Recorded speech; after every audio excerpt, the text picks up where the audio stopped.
Assalamualaikum warahmatullahi wabarakatuh. Waalaikumsalam.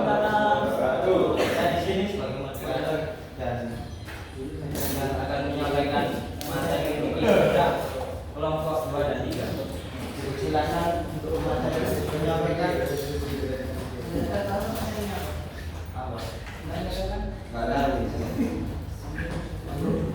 Materi pertama yang disampaikan oleh Surya. Ayo baca. Assalamualaikum warahmatullahi wabarakatuh. Waalaikumsalam.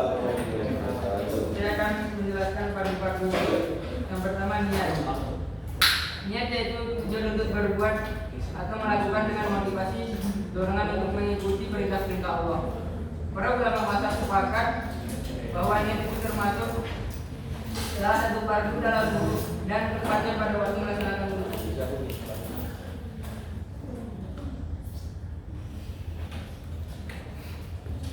Yang kedua, membasuh muka.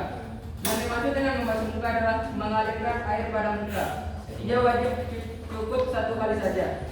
Batasnya dari tumbuhnya rambut sampai pada ujung dagu. Mazhab Syafi'i juga wajib membasahi sesuatu yang ada di bawah dagu. Mazhab Imamiyah dan Maliki batasnya seluas ibu jari dan bulu. Dan mazhab yang lain batas membasuh muka itu dari kuping kiri ke kuping kanan. Dan mazhab selanjutnya kewajibannya itu hanya membasuh muka saja, sedangkan memulai dari atas itu adalah lebih utama. Yang ketiga, membasuh 2 tangan. Kaum muslimin sepakat bahwa membasuh 2 tangan sampai 2 siku-sikunya 1 kali adalah wajib. Menurut mazhab Imamiyah, wajib memulainya dari 2 siku dan batal bila sebaliknya. Sebagaimana Imamiyah mewajibkan mendahulukan tangan yang kanan daripada tangan yang kiri.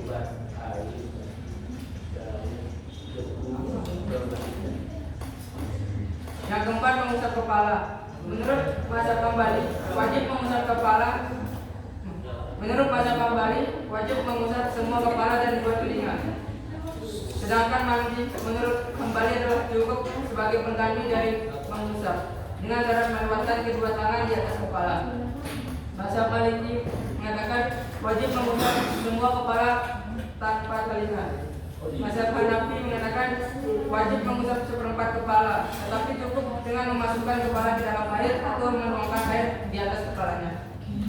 Mazhab Syafi'i wajib mengusap bagian kepala sekalipun sedikit, tetapi cukup dengan membasahi atau menyiram sebagai pengganti dari mengusap. Mazhab Imamiyah mengatakan wajib mengusap sebagian dari depan kepala dan cukup dengan sangat sedikit sepanjang bisa dinamakan mengusap kepala. Yang kelima, 2 kaki, tempat 2 kaki. 4 mazhab wajib membasuhnya sampai mata kaki 1 kali. Dan mazhab Imamiyah wajib mengusapnya dari ujung jemari sampai pada mata kaki. Kesepakatan ulama mazhab boleh mendahulukan yang kanan dari yang kiri. Perbedaan apakah mengusap atau membasuh itu. Membasuh 2 kaki itu sebenarnya bersumber dari pemahaman ayat Al-Quran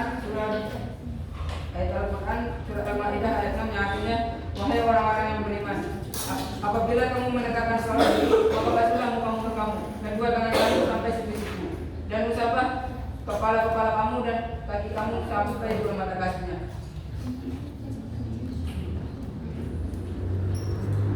Yang keenam, tertib.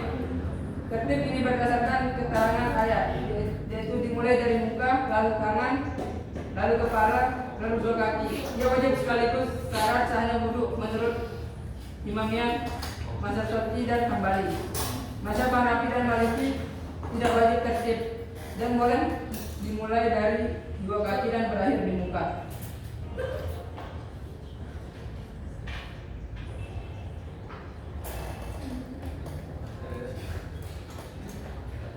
Syarat-syarat wudu.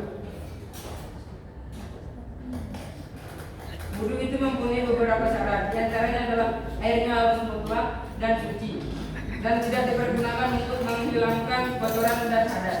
Sebagaimana yang telah kami jelaskan dalam bab air, juga tidak ada larangan untuk mempergunakan air dalam ada larangan untuk mempergunakan air baik karena sakit atau karena membutuhkannya. Dan anggota-anggota wudhu itu suci. Tidak ada batas yang mencegah kulitnya air ke kulit. Juga waktunya luas. Keterangan lebih rinci akan dijelaskan pada bab tayamum.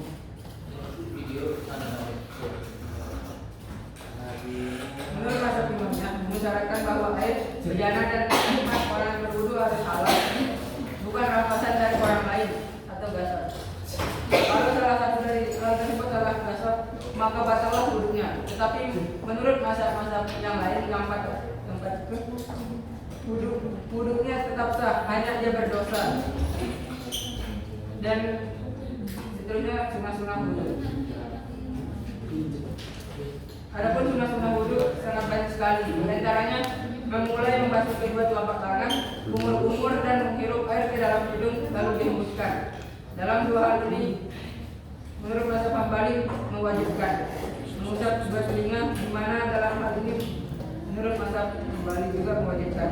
Sedangkan menurut mazhab imamnya tidak memperbolehkan memakai siwak atau sikat gigi dan menghadap kiblat ketika berwudu, berdoa dengan doa maksud dan setiap membasuh muka tangan sampai 3 kali menurut 4 mazhab. Menurut mazhab imamiyah, basuhan pertama adalah wajib, sedangkan kedua kalinya adalah disunahkan. Tapi ketiga kalinya adalah bid'ah, dan orang yang mengerjakannya adalah dosa kalau ketika melaksanakannya berniat untuk syarat. Tapi kalau tidak berniat seperti itu, maka tidaklah dosa. Hanya wudunya menjadi batal kalau mengusapnya dengan air tersebut.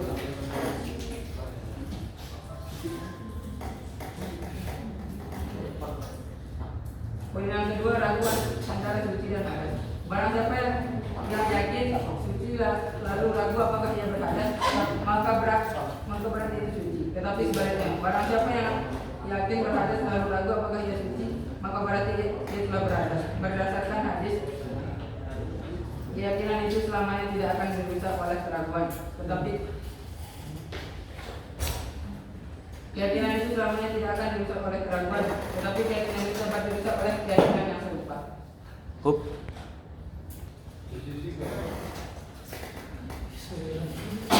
Sekian dari penjelasan saya. Saya akan kembalikan ke moderator.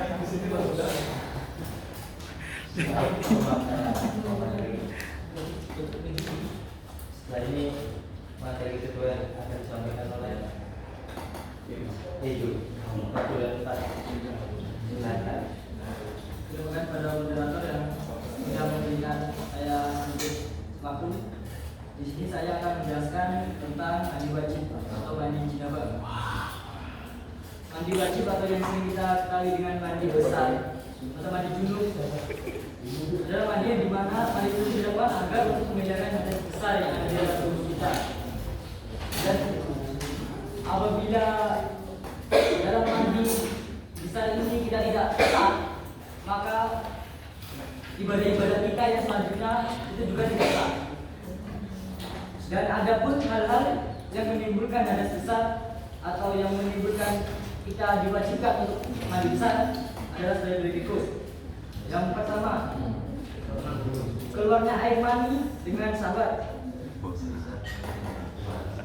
baik ketika sedang tidur ataupun dalam keadaan terjaga. Apabila mani keluar tanpa sahabat atau karena sahabat, tetapi karena sedang sakit, maka itu tidak diwajibkan untuk mandi wajib.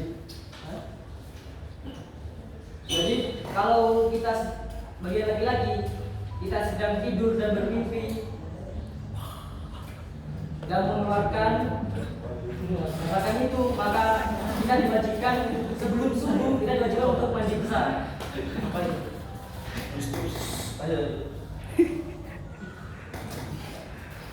Seperti yang dijelaskan di dalam surat Al-Maidah ayat 6 yang berbunyi wa in kuntum junuban fatahharu. Jika kamu junub maka mandilah. Jadi sudah jelas. Yang kedua, melakukan hubungan seksual atau jihad. Walaupun tidak keluar air mani bagi laki-laki, maka tetap diwajibkan untuk mandi besar baik laki-laki maupun perempuan. Yang ketiga itu berhenti dari haid dan nifas. Untuk perempuan apabila setelah haid dan nifasnya sudah selesai, maka itu diwajibkan untuk mandi besar untuk menyesuaikan dirinya.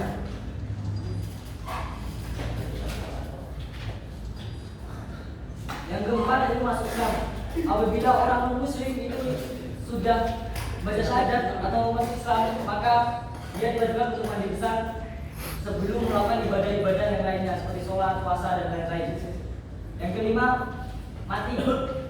Orang yang sudah meninggal, maka itu diwajibkan untuk mandi besar. Tetapi yang memandikan adalah orang-orang muslim yang ada di sekitarnya. Dan diutamakan itu yang memandikan adalah sanak keluarganya sendiri.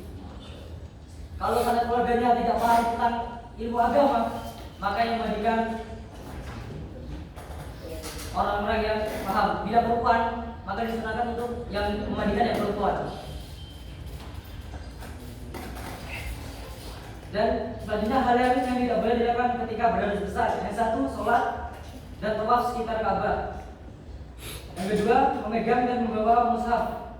Di sini apabila kita beradas dan kita tidak bolehkan untuk memegang mushaf, karena mushaf itu adalah sebuah kitab suci dan kita tidak suci, maka kita tidak boleh untuk memegangnya. Yang ketiga, membaca Al-Quran. Ketika beradas, memegang aja tidak boleh, apalagi membaca Al-Quran. Tetapi dibolehkan membaca Al-Quran itu ketika kita sudah terbiasa untuk ayat-ayat untuk berzikir, maka itu dibolehkan untuk membaca Al-Quran. Yang keempat, duduk dan berdiam diri di masjid. Adapun mandi itu ada mandi wajib dan mandi sunnah. Mandi sunnah yang seperti kita ketahui bagi laki sebelum Jumatan itu disunahkan untuk mandi sunnah dan kedua hari raya.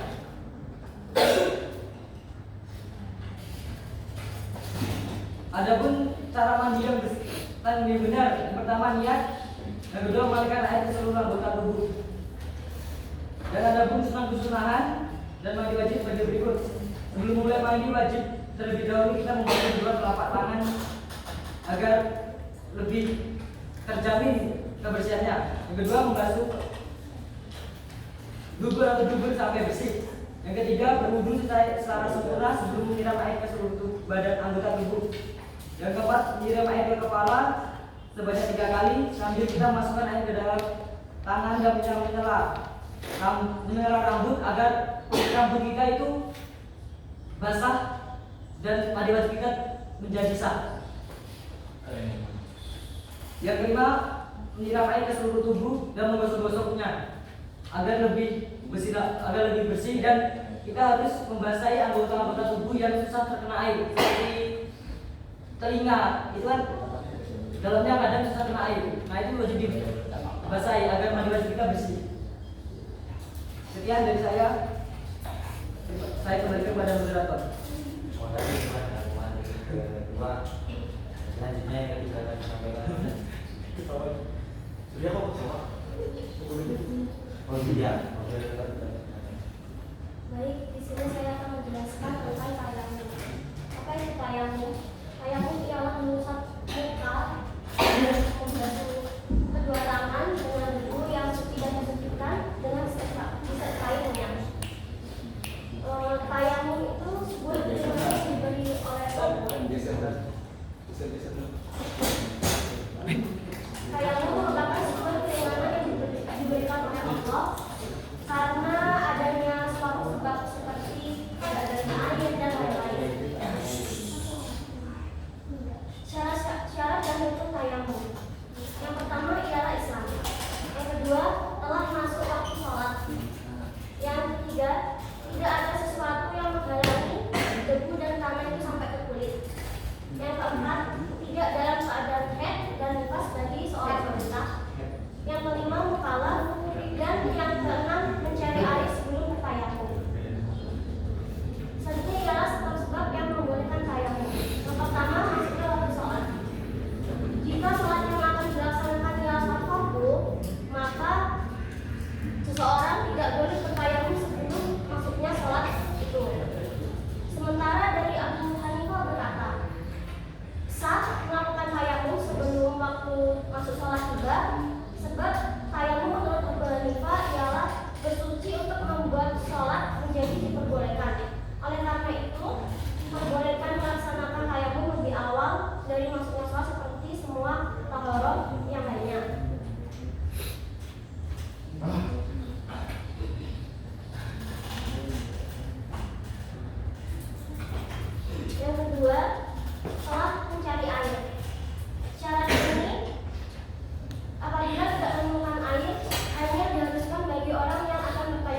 untuk bertayamum. Ini adalah pendapat ulama Maliki dan Syafi'i. Yang selanjutnya ialah tidak ada alat untuk mengambil air.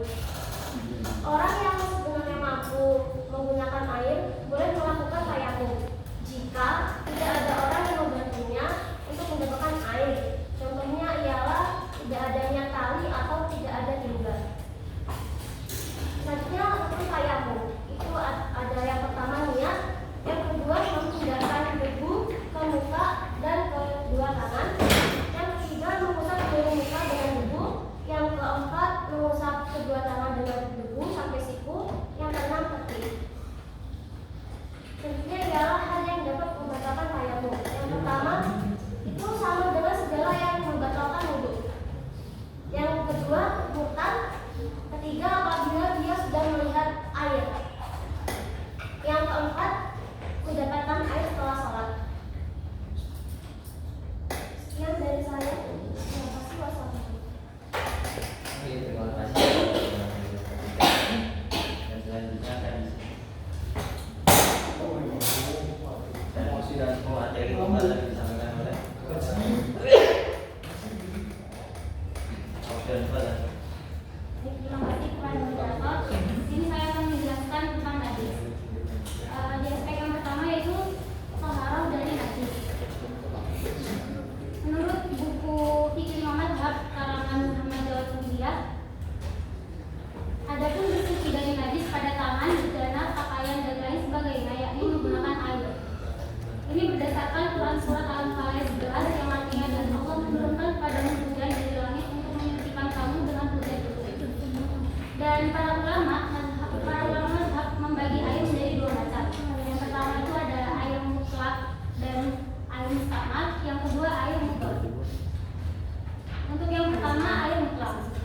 Seperti yang kita ketahui, air mutlak itu hukumnya suci mensucikan. Dan di sini tertulis air yang menurut sifat asalnya, seperti air yang turun dari langit, yang 7 macam itu. Dan yang kedua ini air mustamal. Masuk ke contoh saja, contohnya itu kalau ada kain terkena kotoran, kan kita mesti mensucikannya menggunakan air mutlak. Terus kan setelah itu diperas, nah hasil air perasnya itu merupakan air mustamal. Nah, air yang seperti ini tidak dapat digunakan lagi. Adapun air mustamal yang digunakan untuk berwudu atau mandi sunnah, maksudnya sisa dari kita berwudu dan mandi sunnah, hukumnya suci dan disucikan untuk adat dan najis. Artinya air tersebut dapat digunakan untuk mandi wajib, berwudu atau menggunakan najis. Adapun air mustamal bekas mandi wajib, kalau menurut Imamiyah atau Imam Ja'far, itu air tersebut dapat menghilangkan najis. Namun berbedaan pendapat jika untuk menghilangkan najis hadas. Sebagian mereka membolehkan dan sebagian lainnya melarang. Air yang kedua adalah air mudhof. Air mudhof adalah air perasan dari suatu benda seperti limau, jeruk, anggur, atau air yang mutlak pada asalnya yang kemudian bercampur dengan benda lainnya seperti bercampur dengan air bunga. Untuk air ini, kesepakatan air seperti itu suci tapi tidak bisa mensucikan kotoran dan najis. Pendapat ini sudah kesepakatan semua mazhab kecuali untuk Imam Hanafi. Karena kalau Imam Hanafi itu membolehkan bersuci dengan menggunakan semua jenis cairan selain minyak dan bukan sesuatu yang berubah karena dimasak. Karena menurut Imam Hanafi ini kalau masih ada air mutlak itu bersucinya pakai air mutlak. Kalau nggak ada air mutlak sama air mudhof itu disuruh air mudhof. Tapi kalau masih ada air mudhof itu kita boleh pakai air mudhof. Tapi kalau mazhab lainnya nggak boleh, hanya Hanafi saja. Dan selanjutnya masuk ke klasifikasi najis. Klasifikasi najis ada 3 macam, yaitu yang pertama najis mukhaffafa, yaitu najis ringan. Yang kedua najis mughalladhah, yaitu najis yang berat. Dan yang ketiga adalah najis mutawassithah yang dibagi 2 menurut keadaannya. Yang pertama itu najis mutawassithah hukmiyah, yang najisnya itu tidak tampak mata. Contohnya bekas kencing. Cara menyucikannya itu dengan membasuhnya dengan air sampai baunya berkurang. Kalau najis air, yang kedua itu najis mutawassithah ainiyah, yaitu yang tampak oleh mata. Cara mensucikannya itu dengan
umat Islam.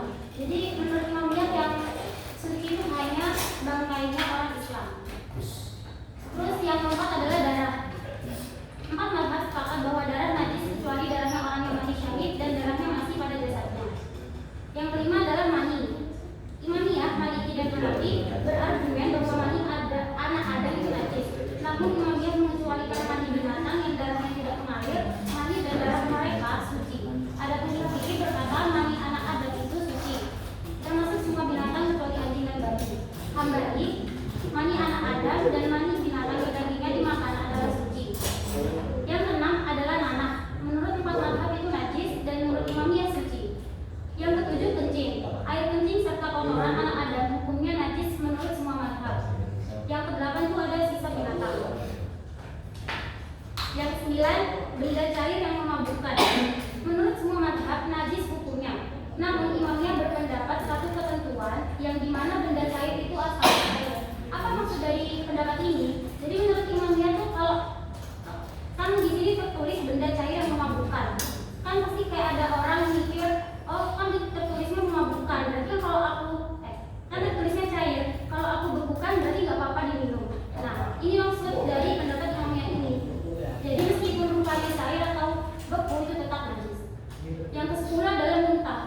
Menurut Imamiyah suci hukumnya, sedangkan menurut 4 mazhab najis hukumnya. Yang terakhir adalah madi dan wadi. Sebelumnya perlu kita ketahui, madi adalah cairan yang keluar dari kubur karena adanya rangsangan seksual. Kalau wadi adalah air amis yang keluar setelah buang air kecil. Dan hukumnya, menurut Hambali, pendapat madi itu suci. Madi itu suci dan wadi najis. Kalau menurut Imamiyah, semuanya itu hukumnya suci. Kalau menurut Syafi'i, Maliki dan Hanafi, madi dan wadi adalah najis. Sekian yang dapat saya sampaikan, saya kembalikan ke moderator. Oke, makasih. Selanjutnya yang kelima. Baik, di sini saya akan menjelaskan tentang istinja. Definisi istinja. Istinja adalah membersihkan dan menghilangkan najis yang berada di antara dua jalan, baik di antara kubur maupun dubur. Hukum istinja menurut 3 mazhab yaitu hukumnya wajib bagi orang yang akan melaksanakan sholat. Sedangkan menurut mazhab Hanafi berpendapat bahwa hukum istinja adalah sunnah muakkad. Hukumnya membersihkan yang keluar dari salah satu jalan, baik itu dubur maupun bugul. Meskipun yang keluar tidak seperti biasanya, selama tidak melewati batas keluarnya najis tersebut, maka itu hukumnya sunnah muakkad menurut mazhab Hanafi. Dan jikalau kotoran tersebut melewati tempat keluarnya, maka harus dibersihkan dengan air.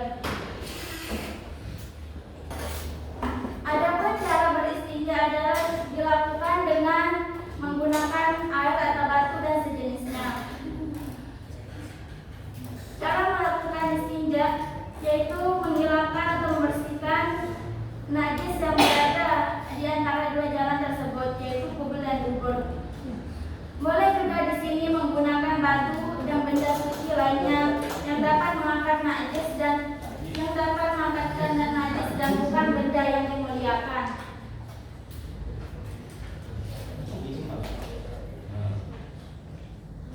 Serta juga dengan benda yang bisa menghilangkan najis tersebut, yaitu dengan mengusap benda tersebut pada tempat najis. Cara yang lebih afdal adalah menggunakan batu, kemudian dilanjutkan dengan menggunakan air. Penggunaan batu pada awal dapat menghilangkan materi najisnya, sementara penggunaan air setelahnya dapat menghilangkan bekasnya. Adapun yang wajib ketika melakukan beristinja menggunakan media batu adalah mengusapnya sebanyak 3 kali.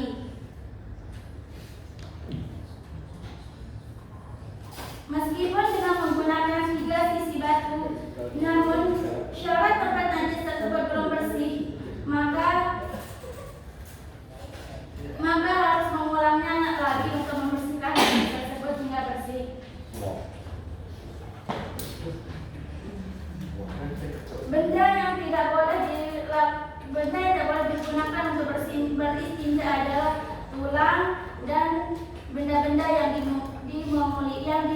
yang dimuliakan. Syarat-syarat istinja. Hendaknya najis itu kering atau hendaknya najis itu tidak kering dan tidak pindah. Yang kedua, hendaknya tidak bercampur dengan benda lain atau najis yang lain. Yang ketiga, hendaknya najis itu memiliki tempat keluarnya. Dan yang keempat adalah hendaknya batu itu mendapati posisi biar mencuci atau mencuci najisnya. Mungkin hanya ini yang dapat saya sampaikan. Saya kembalikan kepada moderator. Oke, makasih untuk kelompok 2. Selanjutnya jenazah akan dilanjutkan oleh kelompok 3. Selanjutnya oleh Tajul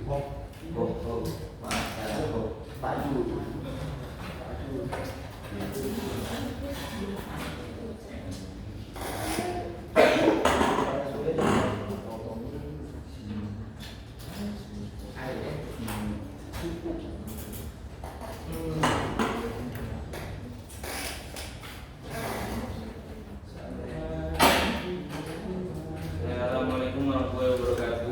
Waalaikumsalam warahmatullahi taala wabarakatuh. Saya sebagai pemateri pertama dari kelompok 3 akan menyampaikan materi saya, yaitu taharah menggunakan air menurut 5 mazhab. Yang pertama, menurut Imam Maliki, mazhab Maliki mensyaratkan untuk membasuh seluruh badan saat mandi besar atau ghusla, termasuk rambut, kumis, dan janggut saat wudhu. Perlu membasuh anggota badan secara terpisah sesuai dengan ketentuan yang telah ditetapkan. Air yang bekas dipakai untuk wudhu dan mandi sifatnya mengangkat hadas. Hukumnya tetap sah untuk digunakan untuk berwudhu atau mandi janabah lagi. Namun dalam kasus wudhu atau mandi sunnah dan masih ada air yang tidak mustakmal, maka hukumnya berubah menjadi makruh. Jika seseorang tidak menemukan air yang suci, maka ia boleh menggunakan air yang tidak suci. Imam Malik juga menjelaskan bahwa jika tidak ada air tersedia, maka dapat digunakan tanah atau debu.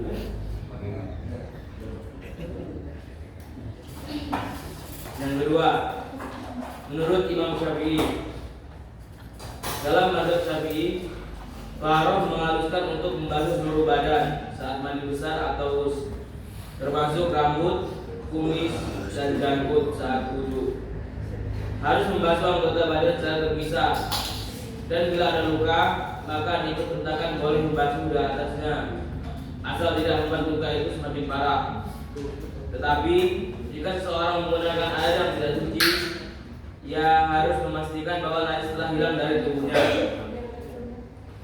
Imam Syafi'i juga menjelaskan bahwa tidak ada air yang tersedia, maka dapat digunakan tanah atau debu untuk membersihkan hadas. Namun hal ini hanya dapat dilakukan dalam kondisi darurat. Hukum-hukum yang terkait dalam mazhab Syafi'i, bahwa air dalam kaitannya dalam bersuci ada 4 jenis air suci, yaitu air yang suci lagi mensucikan. Kedua, air musyammas, suci namun tidak mensucikan, dan air yang najis. Mazhab Hanafi mengajarkan seseorang untuk mencuci anggota badan yang terkena najis sampai dengan 3 kali, menggunakan air yang suci dan bersih. Bagi perempuan, jika rambutnya panjang, maka cukup mencuci 3 helai rambut terdepan dan memandikan sisanya. Sedangkan jika mandi kecil atau wudhu, harus membasuh anggota badan sesuai dengan ketentuan yang telah berlaku.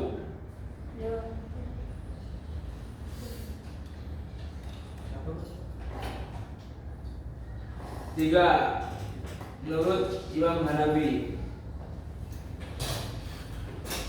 menurut mazhab Hanafi, mengharuskan seseorang untuk mencuci anggota badan yang terkena najis sampai dengan 3 kali, menggunakan air yang suci dan bersih. Mazhab Imam Hanafi juga menjelaskan bahwa jika ada air yang tersedia, maka dapat digunakan tanah atau debu untuk membersihkan najis. Namun hal ini hanya dapat dilakukan dalam kondisi darurat dan menganggap bahwa air yang sudah tercampur benda suci masih bisa digunakan untuk bersuci. Yang keempat, menurut Imam Hambali, mazhab Hambali mengharuskan seseorang untuk mencuci anggota badan yang terkena najis sampai dengan 3 kali menggunakan air yang suci dan air yang bersih. Mazhab Hambali mengisyaratkan untuk membasuh seluruh badan saat mandi besar atau termasuk rambut, kumis dan janggut saat duduk. Perlu membasuh anggota badan secara terpisah sesuai dengan ketentuan yang telah ditetapkan. Menurut Imam Hambali juga air yang tenang bila kurang dari 20 menjadi najis walaupun hanya bersentuhan dengan najis, baik memancar atau tidak. Sedangkan air yang mengalir tidak menjadi najis jika bercampur dengan benda najis, kecuali berubah hukumnya, seperti air yang jumlahnya banyak. Dengan demikian dapat disimpulkan bahwa mazhab Hambali memandang bahwa taharah dengan air adalah wajib dan lebih baik. Menurut mazhab Imam Ja'far As-Shadiq, Imam Ja'far As-Shadiq menyebutkan bahwa ada 4 syarat utama untuk bersuci dengan air, yaitu 1. Air harus suci atau tohir. 2. Air harus mengalir. 3. Air harus mencapai seluruh bagian yang telah dibersihkan. 4. Air harus mencapai kulit sehingga tidak ada rambut atau benda lain yang mencegah air mencapai kulit. Imam Ja'far pernah ditanya tentang wudu dengan susu. Beliau pun menjawab, tidak boleh. Sesungguhnya berwudu dengan air dan tanah atau tayamum.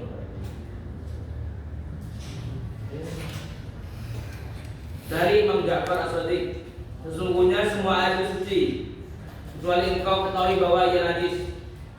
Beliau juga berkata bahwa Amirul Mukminin Ali bin Abi Thalib jika melihat air mengucapkan, segala puji bagi Allah yang menjadikan air itu suci dan tidak menjadikannya najis. Sekian dari saya, sekarang moderator. Terima kasih pada aku menyampaikan selanjutnya dengan oleh tadi. Saya akan menyampaikan menurut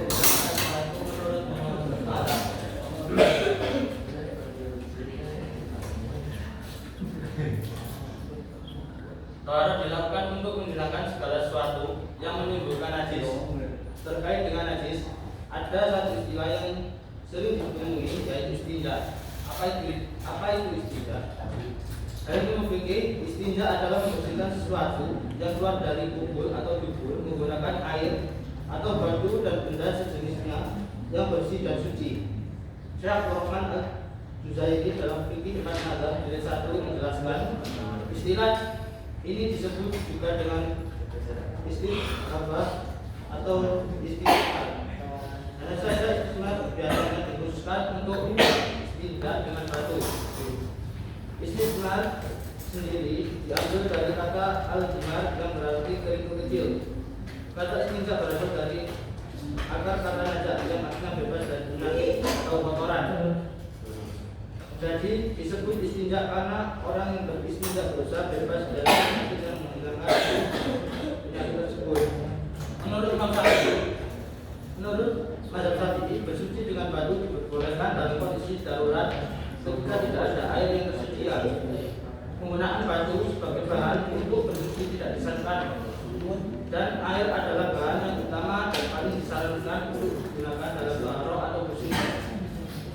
Taharah dengan batu adalah cara membersihkan najis yang dikenal dalam agama Islam. Salah satu ulama besar dalam mazhab Syafi'i mengatakan bahwa menggunakan batu sebagai alat pembersih najis dianggap sah dalam Islam. Namun Imam Syafi'i menyatakan bahwa penggunaan air adalah lebih baik dan lebih disukai. Menurut Imam Hanafi, menurut mazhab Hanafi, taharah dapat dilakukan dengan menggunakan batu ataupun air. Jika menggunakan batu, maka batu tersebut harus kering dan tidak memiliki kotoran atau terkena najis pada permukaannya.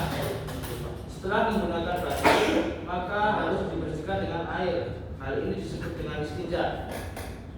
Juga memberikan tambahan mengenai penggunaan batu sebagai alat pembersih najis, yaitu batu yang digunakan harus bersih dan tidak mengandung najis. Menurut mazhab Hambali, dalam mazhab Hambali mengajarkan bahwa penggunaan batu sebagai pengganti air dalam taharah tidak diperbolehkan. dibenarkan. Imam Ahmad berpendapat bahwa air adalah satu-satunya bahan yang harus digunakan dalam taharah, dan penggunaan bahan lainnya seperti batu tidak sah. Tidak ada pengecualian untuk menggunakan batu atau kayu. Hal ini berdasarkan hadis Rasulullah SAW yang menyatakan bahwa air adalah yang paling utama. Menurut Imam Maliki, penggunaan batu sebagai bahan untuk bersuci diperbolehkan jika air tidak tersedia atau tidak memungkinkan digunakan. Namun, ada beberapa persyaratan yang harus dipenuhi dalam penggunaan batu sebagai bahan bersuci, seperti batu yang digunakan harus bersih, tidak beracun, dan tidak menyebabkan kerusakan pada kulit atau pakaian. Jika memberikan tambahan mengenai penggunaan batu sebagai najis, batu yang digunakan harus bersih dan tidak najis. Jika batu tersebut telah terkontaminasi dengan najis, maka batu tersebut harus dibersihkan terlebih dahulu sebelum digunakan kembali. Menurut Imam Ja'far, menurut Madzhab Ja'far as-Shadiq, bersuci dengan batu diperbolehkan dalam kondisi darurat ketika tidak ada air yang tersedia atau sulit diperoleh. Namun, air dianggap lebih baik dan lebih efektif dalam membersihkan kotoran. Pendiri Mazhab Ja'fariyah atau Syiah Imamiyah memperbolehkan penggunaan batu sebagai pengganti air dalam taharah ketika air tidak tersedia atau sulit diperoleh. Namun, batu tersebut haruslah suci dan bersih dari kotoran dan najis. Terima kasih. Saya terima kasih. Oke, makasih Mas Haji yang telah menyampaikan materinya. Selanjutnya akan disampaikan oleh Gus Wasi.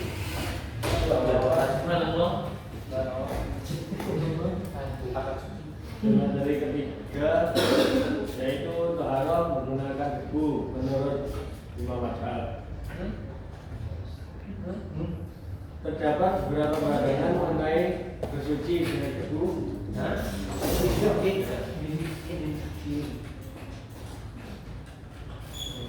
Dalam Islam, namun umumnya tidak dianjurkan dan hanya dilakukan dengan keadaan darurat saja, ketika tidak ada air yang bisa digunakan. Berikut adalah pandangan mengenai bersuci dengan debu menurut mazhab, yaitu yang pertama menurut mazhab Maliki. Menurut mazhab Maliki, jika tidak ada air yang tersedia, maka debu atau pasir dapat digunakan untuk membersihkan diri.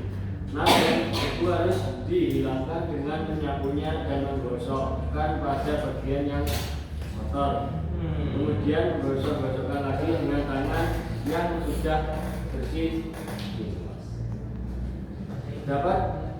Pendapat ini didasarkan pada sebuah hadis yang diriwayatkan oleh Imam Malik dalam Al-Muwatta, bahwasanya ada seorang wanita bertanya kepada Nabi Muhammad SAW, bagaimana ia dapat bersuci jika tidak ada air. Nabi Muhammad pun memberitahunya bahwa dia harus menggunakan debu atau pasir dan membersihkannya sampai bersih.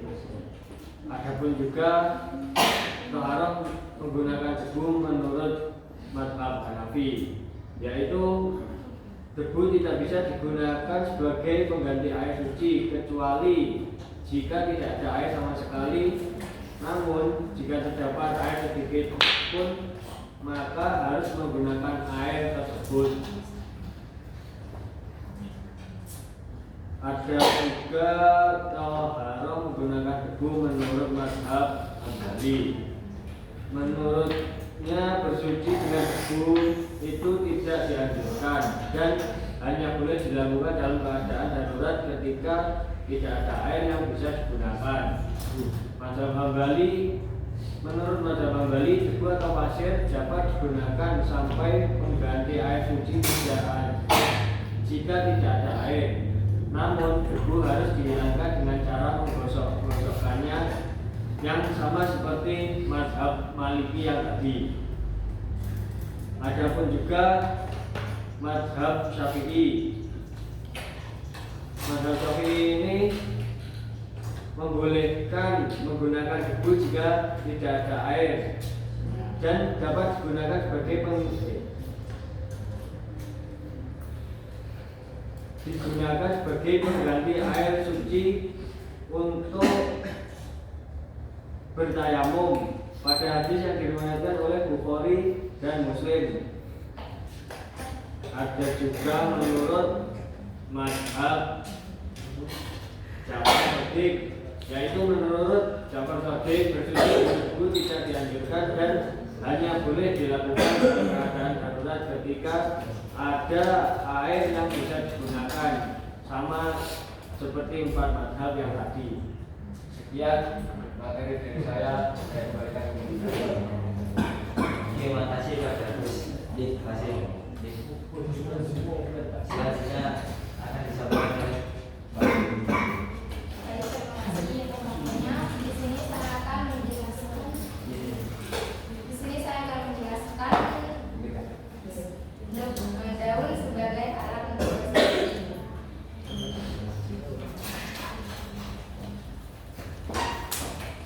Daun digunakan sebagai alat bersuci dan itu dibolehkan oleh semua imam mazhab yang termasuk Imam Ja'far. Meskipun Imam Ja'far membolehkan penggunaan daun tersebut, mazhab ini tidak mengizinkan bersuci dengan memakai daun.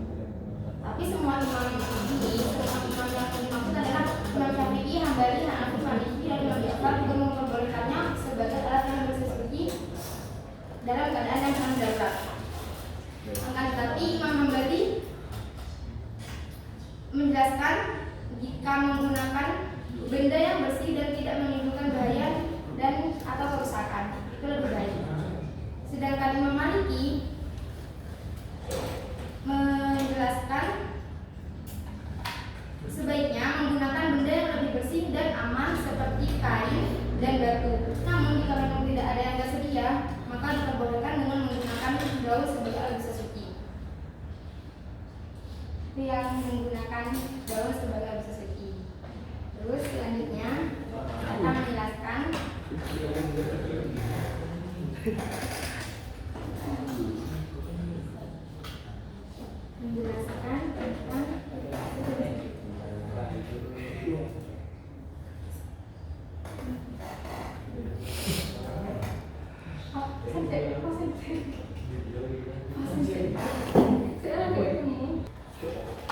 di sini saya juga akan menjelaskan matahari sebagai alat untuk menyucikan najis menurut 5 mazhab.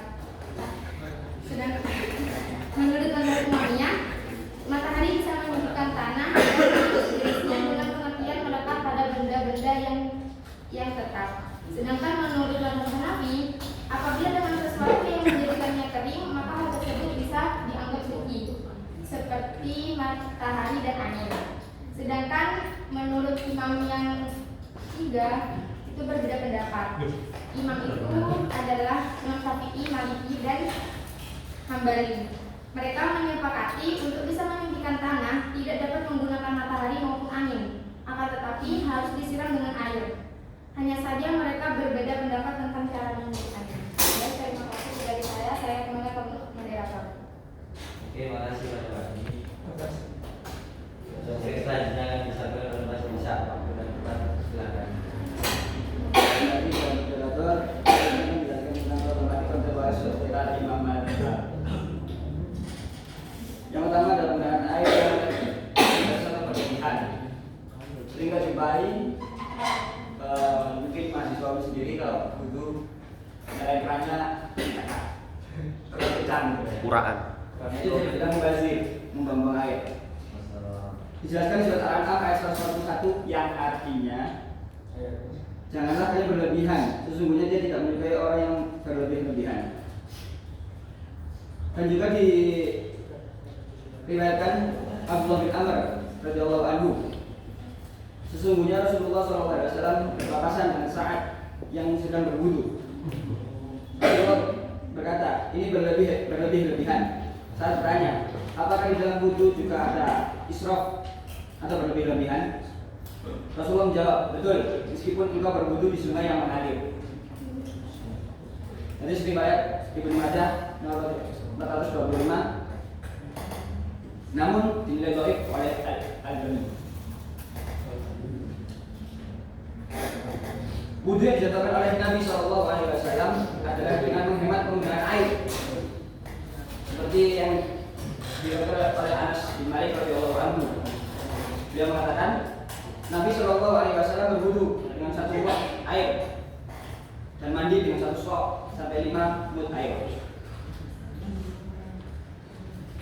Hadis riwayat Bukhari dan Muslim. Dan yang kedua, penerapan yang kurang tepat pada tohara seperti memakai batu, debu ataupun daun sebagai pengganti air. Yang maksudnya adalah mungkin jika masyarakat masih bingung ataupun salah dalam beristinja menggunakan batu atau yang lainnya.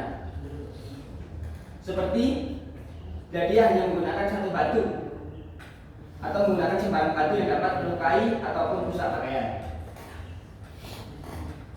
Sementara dari tentang bersuci menggunakan batu diungkapkan oleh Nabi SAW dalam sabdanya, apabila salah seorang di antara kamu pergi ke tempat buang hajat besar, maka bersihkanlah dengan menggunakan 3 batu, karena sesungguhnya dengan 3 batu itu bisa membersihkannya. Hadis riwayat Ahmad, Nasai dan Abu Daud. Imam Syafi'i juga pernah mengatakan, tidak boleh kurang dari 3 batu meskipun dengan menggunakan atas selain batu. Maksudnya 1 batu akan tetapi beda permukaan.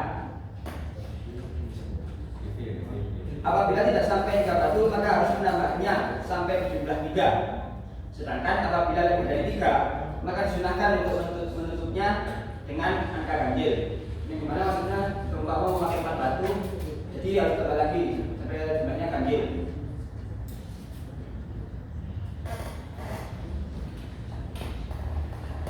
Yang ketiga, penggunaan seperti wanita. Dalam mazhab Syafi'i, Hanafi dan Maliki, penggunaan pembersih wanita atau dikenal sebagai istilah bidet diperbolehkan selama tidak mengandung najis dan tidak menyebabkan kerusakan pada kulit. Namun, dalam mazhab Hambali, penggunaan pembersihan wanita dianggap tidak memenuhi syarat bersuci dan harus mencari cara yang lain. Kesimpulan, berdasarkan pembahasan di atas dapat disimpulkan bahwa yang pertama, air adalah media utama dan sangat penting dalam taharah. Namun tak semua air dapat digunakan untuk taharah. Air dapat digunakan untuk taharah ialah air mutlak. Yang kedua, selain air, terdapat juga media lain untuk melakukan taharah seperti batu, debu dan daun dengan syarat-syarat tersebut. Yang ketiga, setiap batu memiliki pandangan yang berbeda-beda mengenai bahan yang dapat digunakan sebagai pengganti air bersih seperti batu dan lain-lain. Namun, penggunaan bahan-bahan tersebut hanya diperbolehkan jika air benar-benar tidak tersedia atau sulit didapatkan. Dan yang terakhir, dalam hal terdapat tersebut perbedaan pendapat atau perbedaan tuntunan dalam taharah, maka dapat dicari jalan tengah atau dipilih tuntunan yang paling kuat dasarnya yang paling memenuhi syarat-syarat. Sekian. Saya kembali kepada moderator. Terima kasih kepada Mas Isa yang telah